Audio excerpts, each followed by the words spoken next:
दोस्तों बहुत बहुत स्वागत है आपका अपने चैनल पर। और मैं अभिषेक शर्मा इस वीडियो में कुछ अलग कुछ स्पेशल आपको बताने वाला हूं, कुछ आपको सुझाव भी देने वाला हूं। तो शुरू से लेकर आखिर तक आप इस वीडियो को देखें, सुने, समझें। कोई डाउट हो, क्वेरी हो तो कमेंट करके आखिर में पूछ सकते हैं।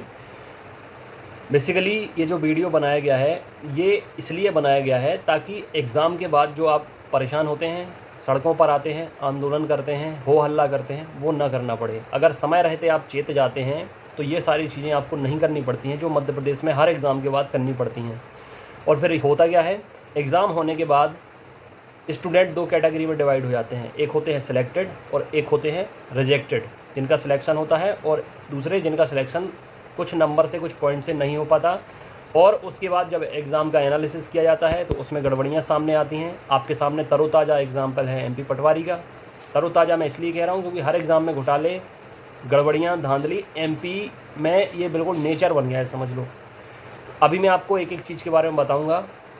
ये भी बताऊँगा कि बाद में ये करने से अच्छा है कि अगर इतना जोर आप एग्ज़ाम के पहले लगा देते हैं तो उसमें सबका भला हो जाएगा और कहीं ना कहीं पारदर्शिता भी हो जाएगी और अनियमितता भी नहीं होगी। मैं आपको बताऊं, 2016 एमपी पुलिस कांस्टेबल का जब एग्ज़ाम का नोटिफिकेशन आया था तब से एमपी में होने वाले एग्ज़ाम को कवर कर रहा हूं और लगातार देख रहा हूं कि यहाँ पर कितनी सारी गड़बड़ियाँ हर एग्ज़ाम में होती हैं। अभी कुछ दिन पहले तो 3 से 4 एग्ज़ाम कैंसिल किए गए थे, री एग्ज़ाम हुए थे उनके। इस हद तक गड़बड़ियाँ चलती हैं। और अभी ताज़ा मामला है शिक्षक भर्ती का। 755 या 700 प्लस कुछ पद आए थे हैंडीकैप के लिए, फिजिकली हैंडीकैप दिव्यांग लोगों के लिए। तो अब उनमें दिव्यांग लोगों का चयन तो हुआ होगा लेकिन बहुत कम हुआ होगा। लेकिन जो फर्जी लोग हैं, जिनने अपना फर्जी सर्टिफिकेट बनवाया है दिव्यांग कैटेगरी का, उनने पहले वन रक्षक का एग्ज़ाम दिया था, मतलब पूरी तरीके से वो फिट थे।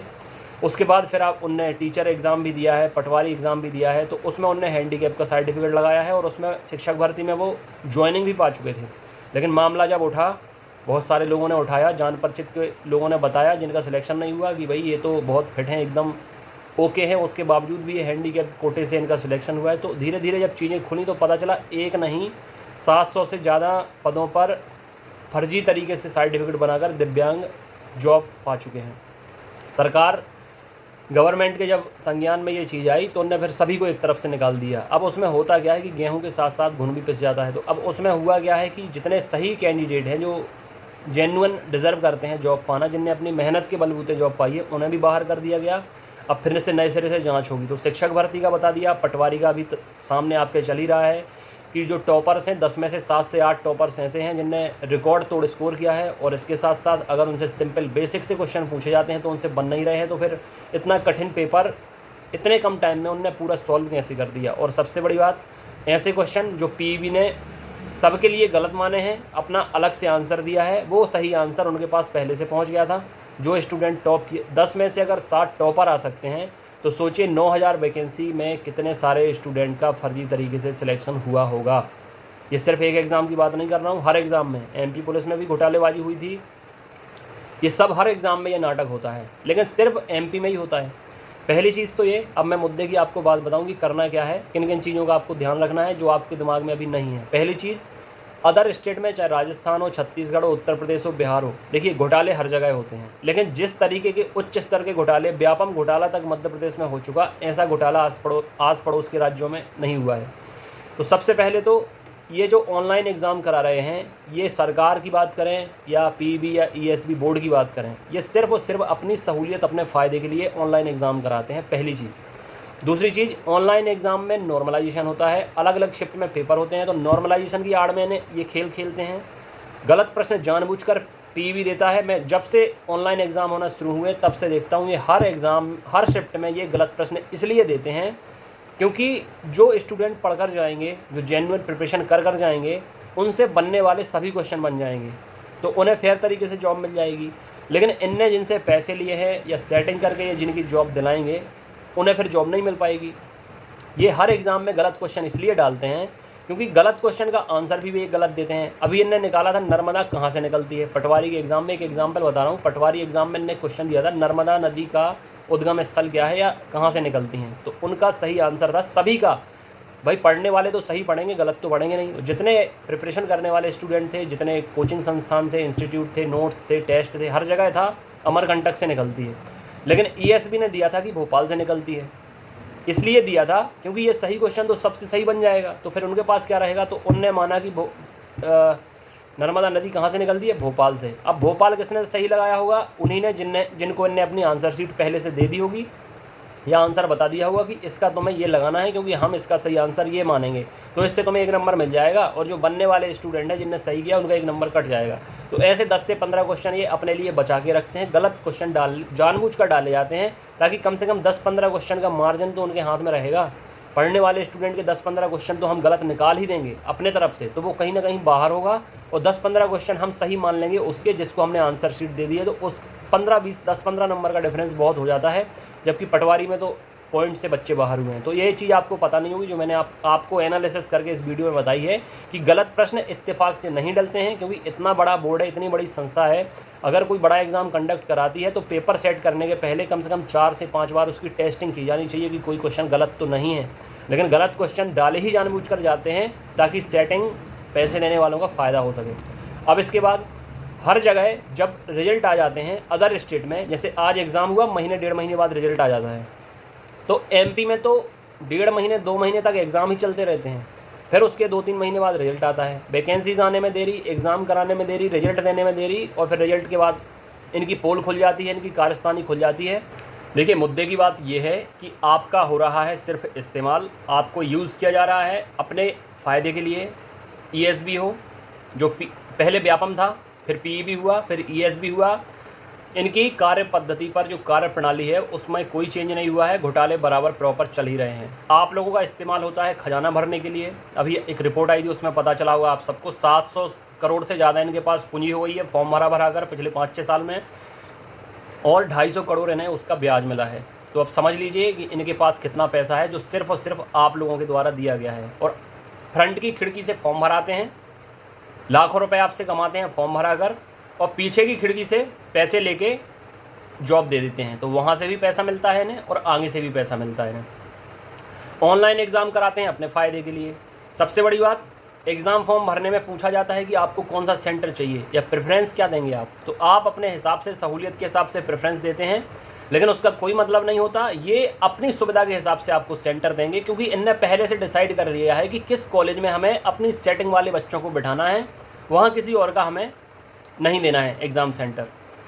समझिए चीज़ों को, चीज़ें कैसे इनने क्रिटिकल करके रखी हैं जो आपकी समझ में तो आने वाले नहीं हैं। लेकिन एग्ज़ाम एनालिसिस एक्सपर्ट चैनल का नाम है मेरा, तो मैं एक एक चीज़ की बगिया उधेड़ता हूँ, मैं एक एक चीज़ का एनालिसिस करके आप तक चीज़ें पहुँचाता हूँ। सबसे बड़ा रीज़न ये है कि अगर आपसे सेंटर पूछा जाता है तो वो सेंटर आपको मिलता क्यों नहीं, कभी सोचा आपने इस बारे में? और गलत प्रश्न हर एग्ज़ाम में क्यों डाले जाते हैं, कभी ये सोचा आपने? नहीं सोचा होगा। ये काम मेरा है एग्ज़ाम एनालिसिस एक्सपर्ट का, और इस वीडियो के माध्यम से आपका दिमाग में वहाँ ले जाना चाहता हूँ जहाँ पर नहीं पहुँच रहा है, वहाँ आपका पहुँचना चाहिए। फिर एग्ज़ाम के बाद पहुँचता है तब तक देर हो जाती है। हर जगह ऑफलाइन एग्ज़ाम हो रहे हैं, एमपी से ज़्यादा पारदर्शिता हो रही है। 100% तो अब कोई एग्ज़ाम में पारदर्शिता करता नहीं है, चाहे एसएससी हो चाहे कोई भी हो। लेकिन हमें कोशिश ये करनी है कि जितना ज़्यादा से ज़्यादा फेयर काम हो, क्योंकि अगर एक स्टूडेंट, मेहनत करने वाले स्टूडेंट भी बाहर हो जाता है तो कहीं ना कहीं उसकी ज़िंदगी पर उसका बहुत दुष्प्रभाव पड़ता है। कई लोग सुसाइड करते हैं। नहीं करना ये सब। खुद पर चीज़ों को मत लीजिए कि किस्मत ख़राब है, लक ख़राब है, ये है वो है। ये सब ईएसबी के द्वारा ख़राब किया जा रहा है, किसी का कुछ भी ख़राब नहीं है। मेहनत का फल आपको मिलता है, लेकिन मेहनत का फल जो आपके हिस्से का है वो किसी और को दे दिया जाता है ईएसबी के माध्यम से। मैं सरकार से अनुरोध करना चाहता हूं कि इतने सारे बुलडोजर आप छोटी छोटी बातों में चला देते हैं लोगों के घरों पर। इतनी बड़ी संस्था है, जो पीईबी थी, व्यापम था, ईएसबी हो गया है। हर एग्ज़ाम में गड़बड़ी और घोटाला करने पर ईएसबी पर आप बुलडोजर क्यों नहीं चलाते? आप एक बार उस संस्था पर बुलडोजर चलाइए, सारे अधिकारियों को बर्खास्त कीजिए, नई भर्ती करके वहाँ पर नए एजुकेटेड टैलेंटेड स्टूडेंट्स को जॉब देकर कार्य पद्धति में एकदम पारदर्शिता लाइए। और सबसे बड़ी बात, सरकार का रुझान स्टूडेंट्स के ऊपर बिल्कुल भी नहीं है, ना ध्यान है, ना संज्ञान लिया जा रहा है कि कैसे ज़िंदगी चौपट हो रही है। लाखों बेरोजगार हो गए हैं, प्रिपरेशन कर रहे हैं, कम से कम उन्हें ईमानदारी से एग्ज़ाम देने तो मिले, लेकिन यहाँ पर ऐसा नहीं हो पाता है। सरकार को चीज़ें अगर बताई जाएँ स्टूडेंट्स के माध्यम से, ज्ञापन दिए जाएँ, सड़कों पर उतरा जाए, आंदोलन किया जाए, तो सरकार कह देती है ये कांग्रेस वाले हैं, कांग्रेस वाले करा रहे हैं। मैं सपोर्ट करता हूँ बीजेपी पार्टी को, मैं सपोर्ट करता हूँ बीजेपी के जितने भी मंत्री हैं, लेकिन अगर एग्ज़ाम की बात किया जाए एग्ज़ाम की बात अगर की जाए और पिछले 5-6 सालों में जो यहाँ की स्थिति बनी हुई है कॉम्पिटिटिव एग्ज़ाम को लेकर और पीईबी की जो मानसिकता है, जैसे जिस तरीके से वो एग्ज़ाम कराता है, उससे मैं सरकार से या सरकार के मंत्रियों से, अधिकारियों से बिल्कुल भी खुश नहीं हूँ। यहाँ तक देखने को मिलता है कि स्टूडेंट के दिल से ऐसे बद्दुआएँ निकलती हैं, यहाँ तक कि मैं भी बिल्कुल श्राप देने के मूड में आ जाता हूँ। वो मैंने दिया भी है श्राप। तो कहीं ना कहीं ये माने आप लोग कि ये चीज़ें काम करती हैं। बहुत टूटे दिल, इतने स्टूडेंट के दिल टूटते हैं, इनकी बद्दुआएँ निकलती हैं। पहले पीईबी के जो चेयरपर्सन हुआ करते थे वो भदौरिया जी हुआ करते थे 2017, 18, 19 तक। लेकिन लगातार गड़बड़ियाँ हुई एग्ज़ाम में, कुछ भी उसमें सुधार नहीं हुआ, उसमें कोई जांच नहीं हुई, कुछ उसमें पॉजिटिव्स निकल कर नहीं आए। बद्दुआओं का असर फिर ये हुआ, मेरे श्राप का असर फिर ये हुआ कि कहीं ना कहीं कोविड में उनकी फिर अकाल मृत्यु हो गई। 62 ईयर्स के थे, अच्छे हट्टे कट्टे थे। मेरी उनसे फ़ोन पर बात होती थी, मैं लगातार उनके संपर्क में रहता था, चीज़ें उन्हें बताता था, कई बार उनसे चीज़ें पूछता था तो आप तक जानकारी पहुंचा देता था पहले से ही। तो उसका फिर ये असर होता है। लेकिन वो अपने माध्यम से कितने लोगों का काम तमाम कर जाते हैं, उसकी रिकवरी नहीं हो सकती। ऐसे ही अभी पीईबी में जो भी अधिकारी, कर्मचारी, यहाँ तक कि जो बाबू होते हैं, वो अपने स्तर से तक सेटिंग कर देते हैं। तो मैं चाहूँगा इस वीडियो के माध्यम से, अगर इस वीडियो को किसी अधिकारी तक आप लिंक से पहुंचा सकते हैं, किसी मंत्री तक पहुंचा सकते हैं, मेरे पास जितने रेफरेंस हैं मैं सब तक पहुंचाऊंगा। आप भी इसको शेयर करें ताकि वहां तक पहुंचे जहां तक पहुंचने से चीज़ें अच्छी हो सकती हैं। आप लोग एग्ज़ाम के बाद सड़कों पर आ जाते हैं, हो हल्ला करते हैं, आंदोलन करते हैं, तब तक चीज़ें गवर्नमेंट के हाथ में आ जाती हैं कि अब उन्हें कुछ करना है कि नहीं करना है। कुछ करेंगे तो होगा, नहीं करेंगे तो अभी भी मैं इस बात को दावे के साथ कह सकता हूं कि फर्जी लोग, हर एग्ज़ाम में जो सेलेक्टेड फर्जी लोग हैं अभी भी जॉब कर रहे होंगे, कहीं ना कहीं सैलरी ले रहे होंगे। उनने वो हिस्सा, वो हक मार दिया है जो लोग सालों से तैयारी कर रहे हैं उनका। लेकिन अब हर कोई, ना तो इतना किसी के पास टाइम है, ना कोई दुश्मनी लेना चाहता है। कई लोगों को पता होता है कि उनके डिपार्टमेंट में ये फर्जी तरीके से आता है, लेकिन आजकल लोग अपने पर ध्यान देते हैं, दूसरों पर ध्यान नहीं देते हैं। तो उन्हें लगता है कि सिस्टम में अगर गड़बड़ी है तो मैं इसको साफ क्यों करूँ, अब कर रहा है कोई जॉब तो करने दो। तो ये सारी चीज़ें चल रही हैं। तो आपको बाद में ये सब नहीं करना है। अभी जैसे आपको पता होगा एमपी पुलिस के फॉर्म भर चुके हैं, एग्ज़ाम 12 अगस्त से शुरू होने हैं, उसके पहले वर्ग 1 के भी एग्ज़ाम होने हैं। आप लोग ना तो पहली चीज़ तो फॉर्म, जब तक आपकी मांगे न मानी जाए तब तक आपको फॉर्म नहीं भरने हैं। किसी को भी बहिष्कार करना है फॉर्म का, क्योंकि अगर आप सिस्टम को सही करना चाहते हैं तो कहीं ना कहीं आपको रिस्पॉन्सिबिलिटी लेनी होगी हर एक स्टूडेंट को, और आगे आना पड़ेगा। फॉर्म भरने का बहिष्कार करना है, मांगे ये माननी है, मांगे ये मनवानी है, मांगे ये रखनी है आपको अपने लेवल से, चाहे कोई भी विद्यार्थी संगठन हो। देखिए, मैं अभी किसी का ना फेवर कर रहा हूँ, ना किसी की साइड ले रहा हूँ।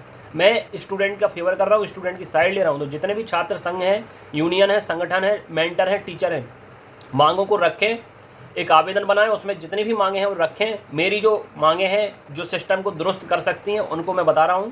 पहली चीज़ तो एमपी में जो ऑनलाइन एग्ज़ाम हो रहे हैं इनको टोटली बंद कर देना चाहिए। पहली चीज़ तो नॉर्मलाइजेशन। दूसरी चीज़, अलग अलग शिफ्ट में अलग अलग पेपर का आना। तीसरी चीज़, ज़्यादा पेपर आते हैं तो गलत प्रश्न ज़्यादा आते हैं। चौथी चीज़, महीनों तक फिर ये नौटंकी चलती है, इतनी ज़्यादा स्ट्रिक्टनेस दिखाई जाती है। लड़कियों के कहीं चूड़ियाँ उतरवाई जाती हैं, कहीं कान के बाले, कहीं पायल, कहीं टॉक्स, कहीं मीना, कहीं घड़ी, कहीं चूड़ियाँ। इतनी पारदर्शिता शो ऑफ की जाती है पीईबी के जितने भी सेंटर होते हैं उन पर, कि जैसे परिंदा भी पर ना मारे, बिल्कुल एक एक सीट फेयर जा रही हो, बिल्कुल ईमानदारी से काम हो रहा हो। लेकिन ये सब होता है किनके, जो स्टूडेंट मेहनत करते हैं, जो ईमानदार होते हैं, उनके साथ ये आचरण ये लोग करते हैं। और जो सेटिंग से होना होता है उनकी जगह पे तो दूसरा इंसान भी आके टेस्ट देके चला जाता है, पता नहीं चलता किसी को। इनने 2017 में जब पुलिस के फॉर्म भराए थे 2016-17 में, तब नॉर्मल जहाँ पर सिग्नेचर करने थे वहाँ पर जिन स्टूडेंट ने सादा सिंपल नाम डाल दिया था उनके फॉर्म रिजेक्ट कर दिए थे। लेकिन पटवारी में ये देखने मिला है कि टॉपर्स जो हैं उनने सादा सिंपल साइन किए हैं। और हमारे गृह मंत्री जी हैं, उनने ये तथ्य दिया है कि भाई हिंदी में साइन नहीं करेंगे तो क्या चाइनीज़ में साइन करेंगे। तो आप, मेरा ये क्वेश्चन है गृह मंत्री जी से बहुत सम्मानपूर्वक, कि मुझे ये बताइए कि वही ईएसबी, वही पीईबी है जिसने 2016-17 में एक सिंपल से, साधारण से हिंदी में नाम लिखने वाले फॉर्म को रिजेक्ट कर दिया गया था सिग्नेचर की जगह पर। तो पटवारी फॉर्म में फिर उसे फॉर्म को रिजेक्ट क्यों नहीं किया गया जहाँ पर सिंपल नाम डाला सिग्नेचर की जगह पर। तथ्य पीईबी का ये था, जो एग्ज़ाम फॉर्म उन्होंने रिजेक्ट किए थे, कि ऐसा नाम कोई भी कॉपी कर सकता है, कोई भी डाल सकता है, जिससे धांधली हो सकती है। अब वही चीज़ इन्होंने खुद आगे कर दी। मैं तो शुरू से लेकर आखिर तक देख रहा हूँ, इसलिए देख रहा हूँ कि पहले चीज़ें कैसी होती थी, अब चीज़ें कैसी होती हैं, सिर्फ घोटाला और धांधली करने के लिए। तो आप लोगों को सड़कों पर आना है, आवेदन देने हैं, ज्ञापन देना है, जितना जोर आप लगा सकते हैं लगाइए। अदरवाइज आने वाले जो एग्ज़ाम है, एमपी पुलिस है, एमपी एसआई है, महिला सुपरवाइजर है, वर्ग 3 में भी फर्जीवाड़ा हुआ था, पेपर लीक हुआ था, लेकिन उसमें कुछ नहीं हुआ, लीपापोती होती है। हो सकता है सरकार अभी इसमें भी लीपापोती करने का काम करे पटवारी में, जबकि सब कुछ साफ हो चुका है कि फिजिकली हैंडीकैप जो लोग हैं उनने फॉरेस्ट का पेपर एकदम फिट होकर दिया है। और यहाँ पर जो टॉपर्स हैं उनसे सिंपल क्वेश्चन नहीं बन रहे हैं, गलत प्रश्न दिए गए थे जिनका आंसर कुछ और दिया है। बहुत सारी चीज़ें हैं जो क्लियर कर रही हैं कि इस एग्ज़ाम में घोटाला हुआ है। अब आप लोग चाहते हैं अगर ये सारी चीज़ें ना हो तो आपको ये सारी मांगें मनवानी है। हर ज़िले में सेंटर होना चाहिए, क्योंकि बहुत सारी फीमेल्स होती हैं, कई सारी प्रेग्नेंट वुमेन होती हैं, कई ऐसी लड़कियाँ होती हैं जिनके साथ कोई एग्ज़ाम देने नहीं जा पाता है। तो ऐसे में अदर ज़िले में या अदर शहर में जाना, वो भी अगर सुबह शिफ्ट में पेपर होता है तो रात को ट्रेवल करना, वहाँ पर रुकने की कोई व्यवस्था नहीं होती, क्योंकि बहुत सारे होटल ऑलरेडी बुक हो जाते हैं, हर दिन एग्ज़ाम चलते हैं। जेब खाली, बच्चे उधार ले लेकर एग्ज़ाम देने जा रहे हैं अदर सिटी में। लेकिन इसके ऊपर ना तो गवर्नमेंट का ध्यान है ना ईएसबी का ध्यान है। ईएसबी को अपना खजाना भरना है, उनका टारगेट होगा 1000 करोड़ का। अभी 700 प्लस करोड़ हो गए हैं, 250 करोड़ का उन्हें ब्याज में 950 करोड़ हो गए हैं। अब बाकी जितने करोड़ हैं वो एमपी पुलिस से, वर्ग 3 से, सुपरवाइजर से, इनसे भर जाएंगे। लेकिन अगर आप लोग चाहते हैं कि आगे ये सारी चीज़ें ना हो तो अभी से अपने स्तर से जगह जगह यूनिटी बनाइए, चैनल से जुड़िए। मैं ग्रुप बना दूंगा, उससे आप लोगों को जुड़ जाना है। उस ग्रुप की लिंक नीचे कमेंट बॉक्स में मिल जाएगी, उससे आप लोग फटाफट जुड़िए। हम आगे की रणनीति बनाएंगे, कब क्या कहाँ और कैसे करना है। हर ज़िले में सेंटर होना चाहिए, ऑफलाइन एग्ज़ाम होना चाहिए, सबको एक पेपर मिलना चाहिए, गलत प्रश्न नहीं आने चाहिए, नॉर्मलाइजेशन नहीं होना चाहिए, 1 महीने के अंदर रिजल्ट आना चाहिए। और जो स्टूडेंट फॉर्म भर रहे हैं उनकी हिस्ट्री उन्हें पता होनी चाहिए कि पहले वो हैंडीकैप था कि नहीं था, अब है कि नहीं है। पूरा काम, जितने स्टूडेंट अगर पैसा दे रहे हैं, स्टूडेंट अगर टाइम दे रहे हैं, सालों प्रिपरेशन कर रहे हैं, तो एग्ज़ाम स्टूडेंट के हिसाब से होना चाहिए, ना कि बोर्ड के हिसाब से, ना कि बोर्ड की मनमानी के हिसाब से। कोई भी एग्ज़ाम सेंटर डालता है, उठा के कहीं भी एग्ज़ाम सेंटर दे देते हैं। अगर एमपीपीएससी ऑफलाइन एग्ज़ाम करा सकती है, एक दिन में फेयर तरीके से जल्दी रिजल्ट दे सकती है, तो फिर ईएसबी या पीईबी एग्ज़ाम क्यों नहीं करा सकती? क्योंकि इनकी नीयत में खोट है, इन्हें घोटाला करना है, धांधली करनी है। हर एग्ज़ाम में इनके तरीके बदल जाते हैं, छुपाने की कोशिश करते हैं। ऐसी कंपनी से एग्ज़ाम क्यों कराते हैं जो ब्लैक लिस्टेड है अदर सिटीज़ में, अदर राज्य में, जिसकी सिक्योरिटी सिस्टम सेफ़ नहीं है, सेंधमारी हो जाती है, ऑनलाइन पेपर लीक हो जाता है। तो ब्लैक लिस्टेड कंपनी से एग्ज़ाम क्यों कराते हैं? सीधी बात, ऑनलाइन एग्ज़ाम चाहिए नहीं, ऑफलाइन एग्ज़ाम चाहिए है। पूरी रणनीति बनाना है, आगे आइए, भविष्य में जितने भी एग्ज़ाम हो सब ऑफलाइन चाहिए। इसके लिए रणनीति बनानी पड़ेगी, सभी मेंटर को साथ आना पड़ेगा, सभी जितने छात्र संगठन हैं, यूनियन हैं, सभी को मिलकर इस चीज़ को आगे ले जाना होगा, चाहे सरकार हो चाहे बोर्ड हो। ये मांगे हमें अपनी रखनी है, मनवानी है। तो फटाफट आकर जुड़ें और चीज़ों को आगे फॉरवर्ड करें, ताकि कुछ दुरुस्त हम युवा, हम मेंटर, हम लीडर कम से कम सिस्टम को सही करने के लिए एक पहल तो कर सकते हैं ना। इस वीडियो में इतना ही। God bless you, take care.